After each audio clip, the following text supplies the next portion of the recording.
Hey everybody, welcome back to Cookbook Corner. I'm Chef Andrea. Today we are talking about the oldest cookbook in my collection. No, I don't mean the first cookbook that I bought. I mean the publication date of this cookbook is the oldest publication date of any cookbook in my collection. The book we're talking about today is Ms. Beaton's Everyday Cookery. The copy in my hand right now was produced in London. And the publication date of this is 1963. 1963. Nope, that's not the oldest cookbook in my collection. The oldest cookbook in my collection's publication date is 100 years earlier than this one. It is the original Ms. Beaton's Everyday Housekeeping, and it was published in 1863. Today on Cookbook Corner, the oldest cookbook in my collection. Let's do it.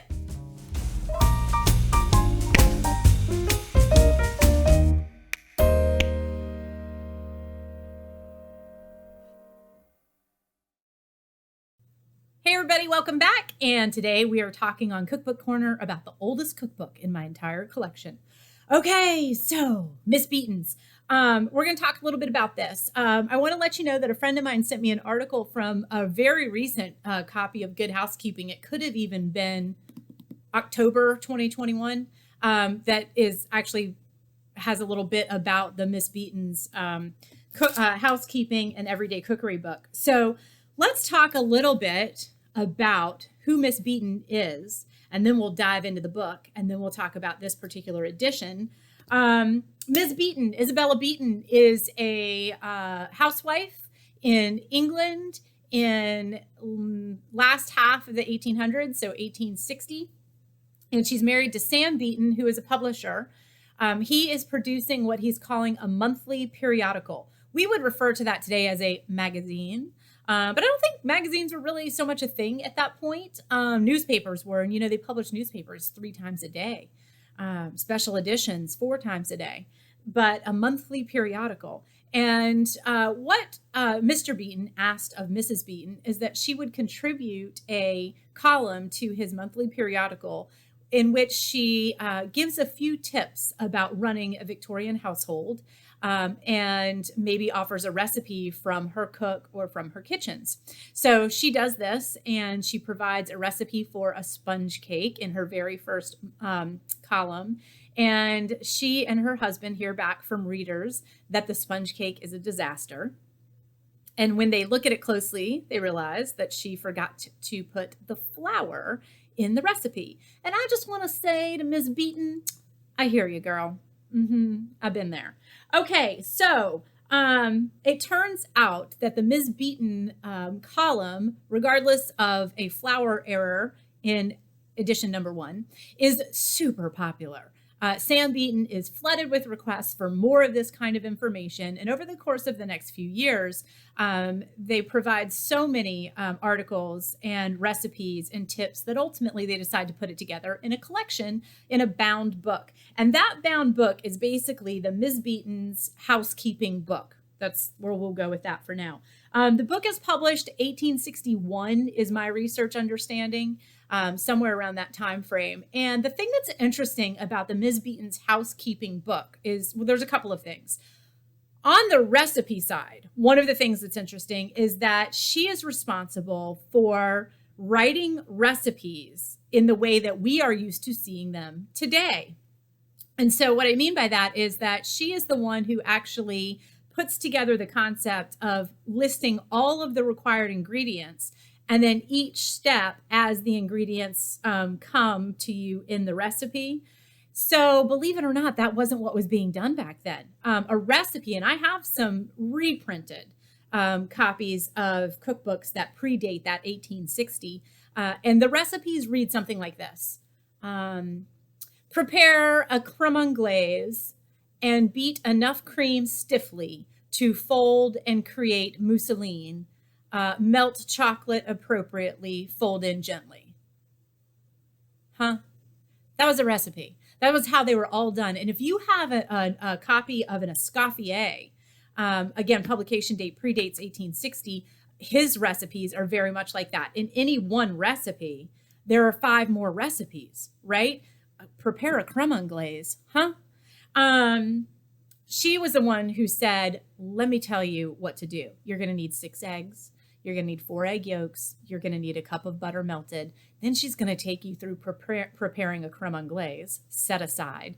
Now you're going to need so much cream beaten to stiff peaks, right?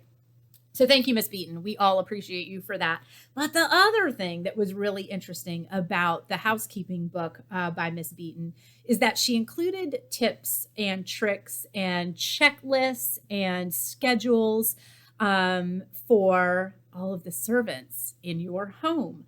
An interesting thing is happening in society in this last half of the 1800s. And what is happening is that let's talk about prior to the last half of the 1800s. If I were to get married in the UK, often my husband and I would be staying in either his parents' home, my parents' home, or on property owned by one set or the other. We would be part of that property maintenance and upkeep. We would stay on the farm or stay on the homestead in some way, right? What starts happening in this time frame is that cities are starting to really take off. This is happening in the United States. This is happening in the UK. And now what's happening is that I'm getting married and leaving the countryside, leaving the farmstead, and moving into the city.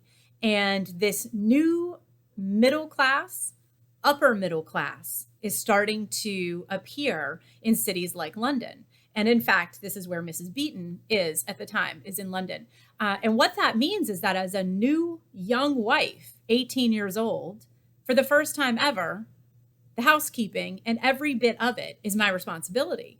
I've left my parents' home, come into the city, been handed this beautiful, let's say, Victorian brownstone. You can kind of picture it, right? And now I have a cook and a lady's maid and maybe a general parlor maid. And I've got to know what I'm supposed to expect of them, what kind of schedule, etc. Well, that's what Ms. Beaton gives us a list of. It's not wild and crazy. I love the history behind that. I think it's just so fascinating to read. So let's talk a little bit about where I got my copy, and then we're going to dive in and take a look at it. So this particular copy of Ms. Beaton's, I got this about 22 years ago, is my guess, on eBay. Now, at the time, eBay was a really different thing, I feel like, than eBay is now. At that time, eBay was an online garage sale. All that was happening is that people were just getting rid of junk from the basement and from the garage, and they were listing it online, and you could bid on it and take it. There was no competition that I can recall. You know, now how when you go to eBay, you put in what you want to pay, but you also have to put in that like highest bid number. And then how many times does it happen? 1 second before the auction closes, somebody swoops in with a higher number, or their final bid was, $2 more than yours or whatever. I feel like it's just gotten a lot more competitive in the whole bidding situation. And 22 years ago, that was not it, man. It was just a junk sale online, and you just bought stuff from strangers all over the country. I've told you my cookbook collection got itself up into that 1,200 books number at some point. The way I got it there was through a lot of eBay. I bought a lot of this kind of stuff, these 1963, which are cool in and of themselves. And we'll talk about him a little bit too. But I bought so many cookbooks, and sometimes what would happen is you'd see somebody was just cleaning out the garage and they'd say a box of random cookbooks. I think there's 12 volumes in here. And it was $5 for the box. And you had no idea what was going to arrive, and you just bid on it, got your $5 box, and saw if there was anything in there. But I got my Ms. Beaton's via eBay. Somebody was cleaning out their basement and just listed a bunch of old cookbooks. And I bought this guy, and I know that I paid less than $10, including shipping. So I don't know how much I paid total, maybe $5 for the book and $2 in shipping or something, but it was under $10. So at the time, I was really loving building up my cookbook collection, and I have a lot of fun looking at old cookbooks. In part, the foods are so crazy. I mean, sometimes the foods are really cool and familiar, but mostly they're really weird. And that's fun in and of itself. And so I was flipping through this book, and immediately I started to kind of go, this might be this might be older than I thought it was. And also, this might be really old. But the copy that when I got it, this right here was starting to crumble a bit. And there was like material coming out of it that I'm assuming was glue or something that was starting to really break down from age. The pages were breaking. They weren't tearing. The book was so old that the pages were actually snapping. And you can kind of see what I mean along here where this has been repaired. They were kind of cracking. Can you tell how that was sort of like crunchy? And so there was a antique bookstore in St. Augustine that is no longer here. And he did used and antique books. And so I took this in and said, I just got this bad boy. I'm wondering if you can tell me what you think about getting this spine repaired. Should I do it? Is it worth it? Blah, blah, blah. So I left it with him for a few days and then came back and he said, here's what I think. I think that this might be a first or second edition. So it's definitely antique. And we'll talk about time frame in a second. And he said, I do think you should get it repaired. More importantly, what I think you should do is get it refurbished and repaired. There's kind of a, difference. Anybody could glue a spine on it, but I think you ought to take it someplace more specialized than that. So he got me in touch with an antique bookbinder who was known for refurbishing and repairing antique and collectible books. Now, his name was Paul the Bookbinder. That's it. That's all I got. He was in Daytona. I don't remember anything else, but I know that my husband and I one Saturday drove my Ms. Beatons down to Daytona and left it with Paul the Bookbinder. So Paul the Bookbinder refurbishes it, and you can see how beautiful, see how gorgeous that leather is. So he used materials that either were from that time frame or could have been. Does that make sense? And then did this beautiful embossing to get that back. This was all crumbled and gone. I mean, it was just a disaster back here. This is the original cover. And then anything inside that was torn, he repaired. He got it back into its original space, place, etc.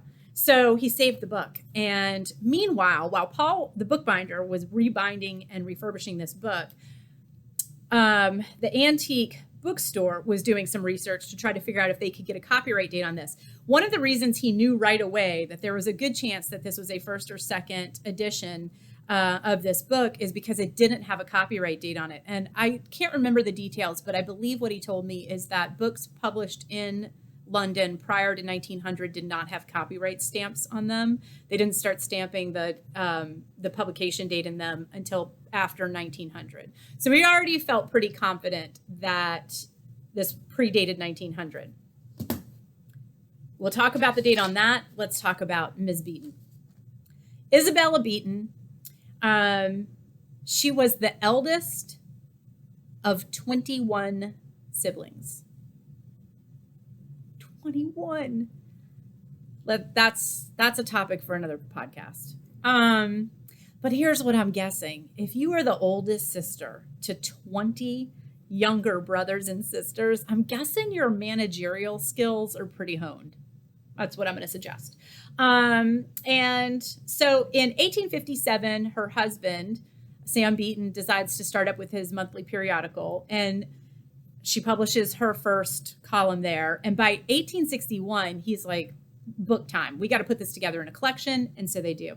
In 1865, Isabella Beaton dies. Young. I think she's 28. And she dies from complications, postpartum complications from childbirth, sadly.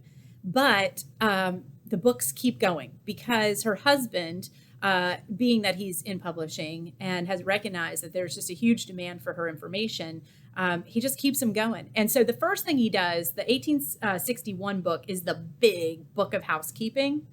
Then they get a request, multiple requests, to sort of break that into smaller chunks. Can we do one that's just housekeeping, or one that's just dinner recipes, or just party menus? Like really break it down into more manageable, and I think what they're actually getting at is maybe more affordable collections. So you could buy just the pieces of the book that meant the most to you and maybe build on them that way. So my antique dealer tells me that what he believes is that this is a first run from those breakout books. So the first book is 1861, and he thinks this is probably 1865 to 1872, somewhere in that range, when they were breaking down the big housekeeping book into smaller chunks. And it's one of these. And the actual date, hard to say. So there it is.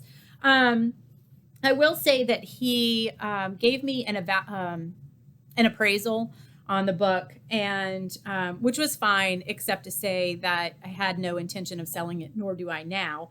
And I will also say that appraisals on collectibles, you know what I mean? There could be for some reason, just a huge run on the Ms. Beatons. I don't know. Netflix decides to do a series. And suddenly this becomes the hottest commodity out there. But likewise, cookbook collecting can take a tank and not be all that hot, and then suddenly it's not all that valuable. So I think those values are a little volatile, but I'll tell you what he told me 20 years ago the value of this book was at that time. He felt that I should insure it for somewhere between $600 and $800. So how's that for an antique roadshow moment? $10 investment for a $600 to $800 return. But like so many people on the road show, I have no intention of selling it. I love this book. It's so much fun to look through. So now let's talk about what's inside the Ms. Beaton's Everyday Cookery book. First thing is there's these beautiful color plates of all of these amazing Victorian era foods. So I'm going to just hold that up for you. Look at those. Are those a trip? Look at this. This tower of insanity. I have no idea what's happening here. These tiered things, like, let's see what that says. That's just cherries. Isn't that how you display your cherries? Of course it is. Now, on this page, these guys seem reasonable. I mean, these are just pies, right? But boy, do we get into some wild stuff down here. Beautiful, right? All through the book, you'll find these beautiful glossy pages with this gorgeous color. I have no idea how they did this back then. I really don't know. Let's talk about the preface. What is the point of this book? This ties into what I was just saying about the big book becoming the little books. Many wishes have been expressed to the authoress of Book of Household Management that a volume of recipes in cookery should be written, which could be sold at a price somewhere between 7 and 6 penny. The Household Management is a shilling cookery book. I guess that's expensive. I don't know. Accordingly, Miss Beaton has prepared a collection of recipes and other practical information concerning the dressing and serving of family fare, which, when completed, will be published in serviceable binding at the price of 3 shillings and 6 pence. And so I think that's their way of saying that this is part of the breakout version, right? So these are the little volumes that you can collect up as you like. Okay. Let's go to, here's another beautiful one of those color plates, so you can see that, of seafood preparation. Now, I'm going to segue here for a moment. I mean, look at this beautiful tower of langoustines. Here's what I'm going to segue into for just a split second. I'm going to say something here. I am doing the oldest cookbook in my collection this week, and next week, what I want to do are a couple that are the newest.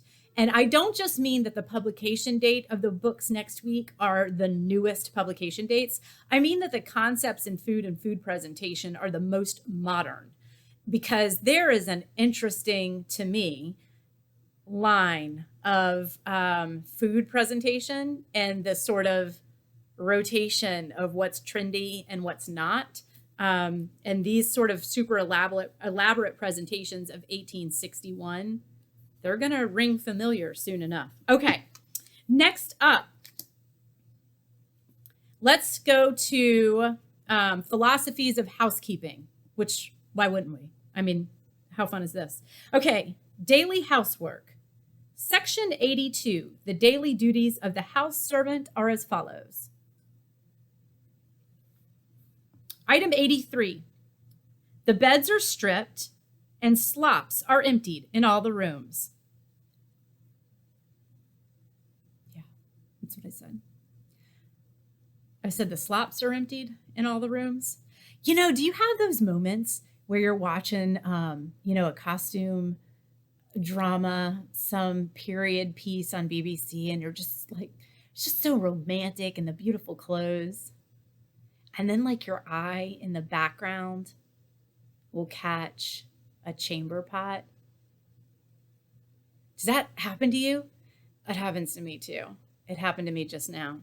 The beds are stripped. Of course they are. What's next, Miss Beaton? Oh, well, the slops are emptied in all the rooms. Okay, enough of that. She gives all kinds of housekeeping tips, including schedules. So Monday, floorboards and window frames. Is that your schedule? If it is, you are a different housekeeper than I am. Dictionary of Cookery. So what's happened is they've taken that little section on housekeeping, the big volume of this, there were 300 pages of that. So here's just a little capsulized version, and then it goes right into the Dictionary of Cookery. You know, I read that she was, and there's some beautiful plates there too. Look at the salmon. Do you see all that seafood? She was the first to do an index alphabetically. Let's do that. To do an alphabetic index of recipes. Hello, how simple is that? Well, nobody figured it out before her. Here's one of my favorite things to do in old cookbooks is look at menu planning and what would have been considered an appropriate dinner. August bills of fare. Dinner for 18 persons. First course. Mock turtle soup, broiled salmon in caper sauce. Table set with a vase of flowers. Soup à la julienne, replaced with brill and shrimp sauce. So 4 courses for the first course. Second course, haunch of venison, ham garnished, vase of flowers, continues to be the centerpiece here. I suppose the idea there is that as your servants are clearing courses, in some cases they would clear the centerpiece and replace with more appropriate centerpieces for different courses. There is a leveret pie. I don't know what that is. Hi, my name is Chef Andrea, and I've been teaching cooking classes for 20 years, and I don't know what leveret pie is. Saddle of mutton. I know what that is. Next course, entree. Jardiniere, filet of duck, curried lobster, and lamb cutlets. Actually, that sounds like some good stuff. I'm kind of into that. Third course, grouse, cabinet pudding. I don't know about cabinet pudding. Fruit jelly. You get the idea. I think it's so fun. August dinner for 12 persons. And then she gives you August dinner for 8 persons. So there riffs off the 18-person dinner, but just pulled back each time. I love looking at the names of recipes in here. Gives you a big idea of what was important back then. There are pages and pages of this book devoted to calves parts. So calves feet, calves foot broth, calves foot jelly. And then there's the calves head section. Yeah. Pages of calves head. Okay. But it's still kind of interesting, isn't it? Oh, I love this. Okay, look at these beautiful plates here. Now, check this out. So, I'll try not to, there's your calves head. Now, this says under here, you can't see it, but it says calves tongue garnished. Calves tongue not garnished. Okay, I got ya. Okay, so company tongue, Wednesday night tongue. Got it. You see what I'm saying? Like party tongue, like boss is coming over tongue, and just us hanging out at home tongue. Look at these plate ups though. I'm going to get into some plate up information with you guys next week. So I want you to get some of these in mind. Look at this raised pie, and it's probably got a hot water crust pastry on it. Isn't that cool? So see, some of this stuff I think is still pretty neat. Pretty nifty. Okay. Calves heads. Caper sauce for fish. There's a lot of recipes for eel in this book, by the way. Sorry if that's your thing. That's cool. Good. That is so good for you. That is probably super healthy too. Okay, check out this page of how to serve game. If I served a rabbit with the ears on it, well, that'd be a good way to make sure nobody ever came for dinner again. Can you imagine? Anyway, really, really fun stuff, fun recipes. She has a section in back for the present fashion of serving several dishes comprised in either a family or ordinary party dinner. The following descriptive matter will, we hope, be found thoroughly practical, and to the very novice in the culinary art, plain as pikestaff. I have no idea how plain pikestaff is, but she goes through this and starts talking about plated courses. So plate 1, lobster and salad, crab and salad, anchovies on toast, crimped skate, salmon a la Chambord, oysters scalloped. I think the idea for these plates is that this is how you start to build your own menu. Here are some lovely first course seafood options. You would pick one, I think is how that goes. This is interesting too. You find some stuff that's really current, prawns garnished, love it.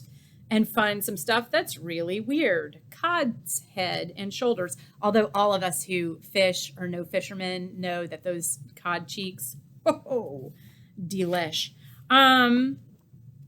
Really fun stuff to look at. I felt like there was something else I was going to mention to you guys about these wackadoo recipes in here. I think the thing that's interesting to me is how many of them are wacky and how many of them are super relevant to today. One thing I love about this plate, these are vegetables. Look at the beautiful serving dishes, though. I mean, do you see this? Look at the feet on that. Absolutely gorgeous. I love the serving dishes in these.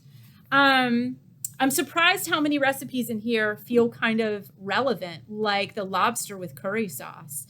There's a recipe for mango chutney, right? But again, when we look at our timeline, we walk back to 1850, we think about Great Britain and Imperial Great Britain, and we think about its involvement with India, I mean, there you go. There's your connection. So mango chutney, lobster and curry sauce, things that are pretty relevant today. But Miss Beaton's Everyday Cookery housekeeping book. The housekeeping stuff in here is a hoot. She tells you how to wash the sashes on the drapes in the sitting room that isn't being used for breakfast. There's no question. While some of her recipes are relevant, Ms. Beaton's idea of housekeeping and my idea of housekeeping are not very similar. I just want you to know. But what a fun book. Now, current, modern, standard, today, time. You can find reproductions of these guys all over the place. And even these guys, like these ones produced in 1963, 8, and 9. I find I see them all the time at vintage shops and antique shops. So keep your eye out for that. This has been updated. It was also produced in London. It's been updated. And so it doesn't have, I don't think it has 25 pages on eel cookery, but it's been updated to the 1960s, not to today. So it does have a lot of jellies and spam and kind of classic 60s stuff. I was trying to see if I could find you some photos here that just make it so 1960s, but it also has some really classic things like how to can and pickle and things like that are relevant anytime, anywhere. This one definitely has a bit of game in it, which I don't think is quite as popular today. But like, this is such a 1960s spread. Look at that table. I'll get the glare off of it in a minute. There you go. You see that? Those pinwheels. What's with the whole plate of peaches? I don't know about that. Like the whole pineapple on its side? Is that a garnish? I guess. Anyway, very 60s version of this. I'd be curious to know if they're thinking about doing an even more updated one for today. But my good old classic ancient This is a gem. I love this. Throughout Cookbook Corner, you guys, I have a lot of antique cookbooks. Well, a lot, a handful of them that date anywhere between, obviously, about let's just say 1870 will go on the up end, up to maybe 1940. I have a few from the 60s and 70s that are a blast. We'll definitely get into those. But some of those pre-1940 are pretty interesting too. So I'll pull those out also. Like I said, next week, what I'd like to do is talk about the most modern cookbooks that I've got in my collection. And we're going to talk a little bit about food and how we use it, how we see it, how we present it, what that says about where we are in society, what our economies are doing. I think it's really interesting stuff. So that's what I've got for you today. Miss Beaton's Everyday Cookery and Housekeeping book. I hope so much that you did not need to empty slops today. I hope so much that you will try roasting a haunch of venison at some point. If you have antique cookbooks, post in the comments what you've got. Have you ever done anything out of them? I'd be so curious to know. And I will say that if you do something like go tour a historic home here in the United States, a lot of us like to go to the Biltmore in Asheville, North Carolina. And when I walk around those downstairs kitchens, Ms. Beaton's is just right here in my mind the whole time. So really fun stuff. I hope you've enjoyed Cookbook Corner this week. I had a great time talking to you about it and looking forward to next time. Hope you guys have a delicious day.